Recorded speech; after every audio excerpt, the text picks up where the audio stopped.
По поводу лечения Кадырова.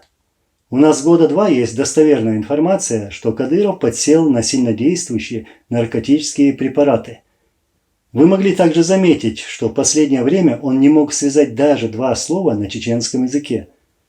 С русским языком понятно, он так и не научился на нем внятно излагать свои мысли. Среди чеченцев есть такие шутки, то есть анекдот. Приехала учительница-специалист по языкам и приехала она из России, чтобы учить Кадырова русскому языку. Через некоторое время, не добившись каких-либо результатов, она уехала обратно, бубня себе под нос «дон-дон». По нашей информации, Кадыров не только стал наркоманом, но также болен. Это и есть причина того, что он чуть ли не разошелся по швам. В связи со своей наркозависимостью и болезнью он назначил Эльхана Сулейманова своим личным врачом. Эльхан Сулейманов являлся экс-министром здравоохранения Чечни, вице-премьером, когда-то работал в Бакинском онкологическом научном центре в Азербайджане. После того, как здоровье Кадырова стало резко ухудшаться, они и его круг обвинили Эльхана Сулейманова в умышленном отравлении. Эльхан Сулейманов исчез в октябре 2022 года.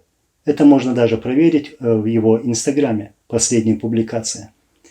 Кстати, именно в это время Кадыров стал менять свои габариты. Чтобы подтвердить вам связь Кадырова с наркотиками, взгляните на сайт oncochr.ru, который является онкологическим диспансером Кадырова лично. Разные источники сейчас сообщают, что Эльхана Сулейманова зверски убили и закопали живьем. Я в это верю, это может быть правдой. На такое Кадыров способен, даже если у него есть подозрения. В оккупированной Ичкерии бывали такие случаи, когда Кадыров отдавал людей на съедение своим львам из своего личного зоопарка. Если его бывший личный врач жив, уверен, что он сейчас находится в его личной тюрьме, то есть в Хосиюрте. Вот эти 2 версии. Помню, говорил примерно 2 года тому назад, что Кадыров сядет на наркотики и оттуда больше никогда не вылезет.